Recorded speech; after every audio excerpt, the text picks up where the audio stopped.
राज्य स्तरीय समारोह की तैयारियां जोरों पर है। मुख्यमंत्री निवास पर सीएम भजनलाल शर्मा ने अहम बैठक ली। उदयपुर में मनाए जाने वाले राज्य स्तरीय समारोह की तैयारियों को लेकर मुख्यमंत्री ने बैठक ली है। तमाम वरिष्ठ अधिकारियों से तैयारियों को लेकर फीडबैक लिया।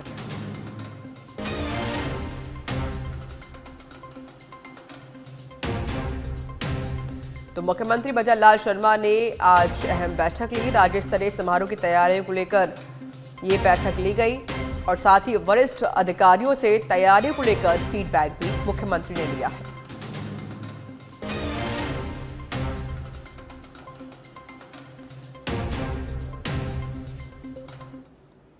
औद्योगिकरण के जरिए विकास के दावे और वादे धरातल पर कुछ किए बिना ही अखबारों की सुर्खियां बटोर लेते हैं, लेकिन विकास के वादों की खोखली बुनियाद किस तरह विनाश का मजमून दिख देती है, उस पर किसी की निगाह नहीं पड़ती।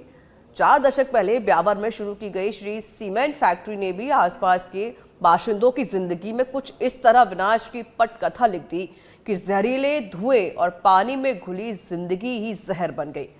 जहर घुली जिंदगी की पड़ताल करती सहयोगी सुनील यादव की ब्यावर से खास रिपोर्ट देखिए।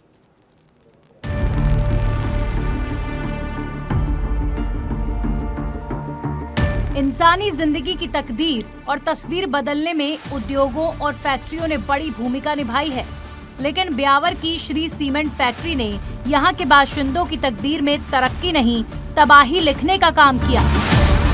उजली किस्मत के सपने दिखाकर पहले से हो रही खेती किसानी पर भी चिमनियों से निकली कोयले और सीमेंट की राख पोत डाली। श्री सीमेंट के प्लांट से निकले जहरीले हवा पानी से सोना उगलने वाली जमीनें बंजर हो चुकी हैं। जमीन से निकलने वाला अमृत जैसा पानी अब बदबूदार हो चुका है। फैक्ट्री चलाने के लिए खोदे गए पाताल तोड़ ट्यूबवेल किसानों के हिस्से का पानी भी सोख चुके हैं। गर्त में जा रहे पानी के कारण सरकना और जुझारों का बाड़िया जैसे कई गाँव के हलक सूख रहे हैं। श्री सीमेंट प्रबंधन की बेशर्मी के इंतहा देखिए कि तालाबों को पूजने वाले प्रदेश के तालाबों में जहरीला केमिकल छोड़ते हुए इनकी आंखें भी नहीं शर्माती हैं। मैं बताना चाहता हूं आप सभी को कि मेरा नाम अमजद खटात है और मैं इसी वार्ड का हूं और ये मेरा वार्ड है और इसी वार्ड में मेरे जो गांव का नाम झुंझरा का बाड़िया है और ये 3 नंबर वार्ड है मेरा और 3 नंबर वार्ड में जो चारागाह जगह है वहाँ पे श्री सीमेंट द्वारा अतिक्रमण किया गया है और जितनी भी ज़मीन थी उन पे वेस्टेड इनके जो पत्थर होते हैं वो डाले गए हैं।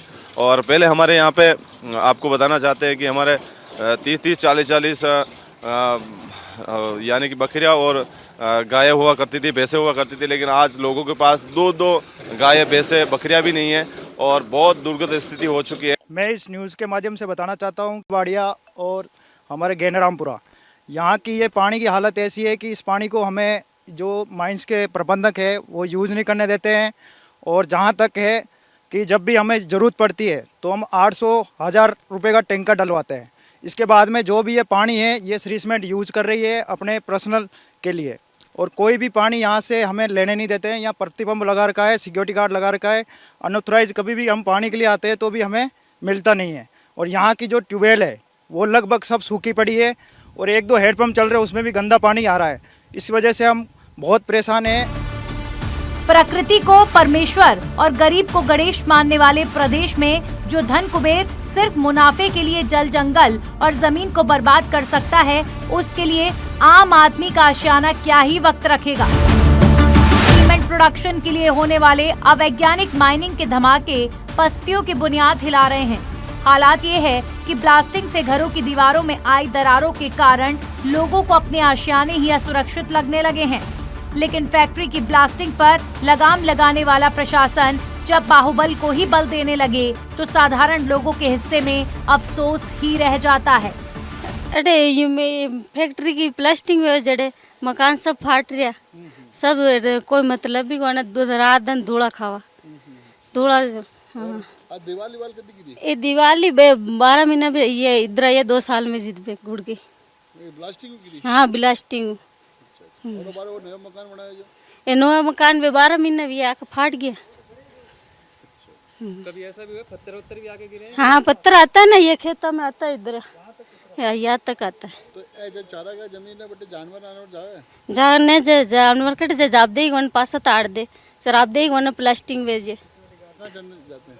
क्या जानने जाते हैं, ये घर बंदा रहता है, आदि वाला ले जाता है, चौमासा में तो घर ही बंदिया रहता है। और ये जल स्तर है लगभग, ये जो आप देख रहे हो पीछे, लगभग ये ज़मीन लेवल से 800 फीट नीचे पानी भरा है माइंस का। इस वजह से क्या है, जो हमारे सरकारी ट्यूबवेल मिलती है वो लगभग 400 फीट के लेवल तक मिलती है। इस वजह से कुआं बावड़ी सब सूखे पड़े हैं और पानी की किल्लत इतनी है, ग्रामीण बहुत परेशान है। श्री सीमेंट फैक्ट्री के जहर से जिंदगी को निकालने की कोशिश में जुटे लोगों ने उम्मीद नेताओं और अफसरों से बांधी।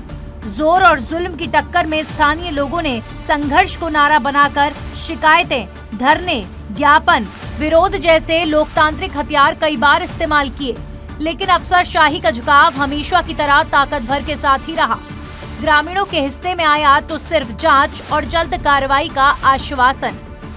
बिल्कुल ये हमारे संज्ञान में है और बहुत जल्द हम इसके ऊपर जांच करवा के और कार्रवाई करना सुनिश्चित करेंगे। प्रदेश की सेवाओं में प्रमोट होकर आईएएस बने जिलाधीश को अफसरशाही की रटी रटाई जुबान बोलने में लंबा अनुभव है।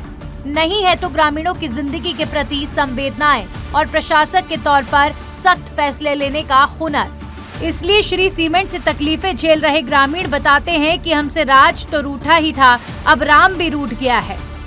ब्यावर के श्री सीमेंट प्लांट का जो विनाश है उसके प्रभावित 8-10 गांवों में हम पहुंचे और पीड़ित लोग हैं वो साफ तौर पर कहे हैं कि गंभीर बीमारियों से वो पीड़ित हैं और पूरा विनाश है क्षेत्र का वो हो चुका है और उनको आने वाली पीढ़ियों की चिंता भी अभी से हो रही है।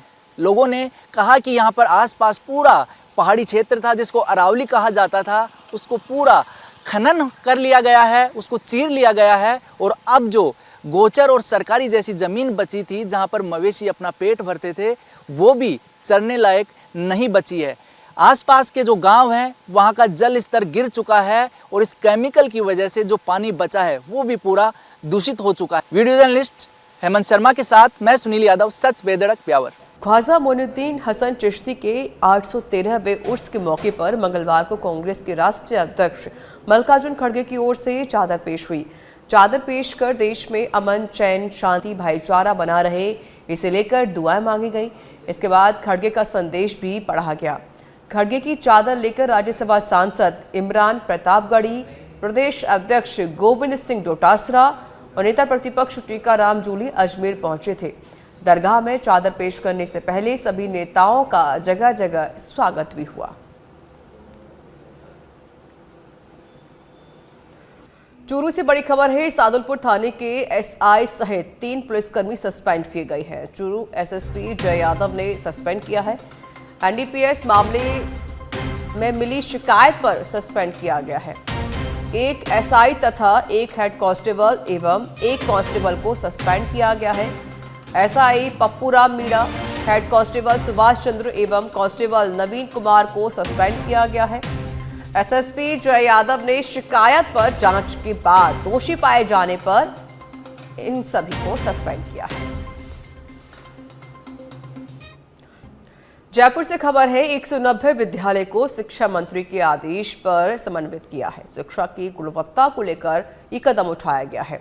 समन्वित किए गए स्कूलों में 169 स्कूल वो राजकीय प्राथमिक, उच्च प्राथमिक विद्यालय शामिल हैं जो अत्यंत नजदीक संचालित होने के कारण विद्यालयों में पर्याप्त नामांकन छात्र संख्या नहीं हो पाती थी उपलब्ध, जिसके कारण आरटीई मापदंडों के अनुसार अध्यापकों के पद स्वीकृत करने के बावजूद भी शिक्षक उपलब्ध नहीं हो पाए थे।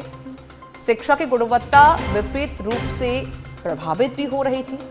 शून्य नामांकन वाले राजकीय प्राथमिक, उच्च प्राथमिक विद्यालय समन्वित किए गए हैं। ग्राम के निकट अन्य प्राथमिक, उच्च प्राथमिक विद्यालयों में समन्वित किया गया है। इसी प्रकार एक ही परिसर में संचालित 21 विद्यालयों को भी समन्वित किया गया है।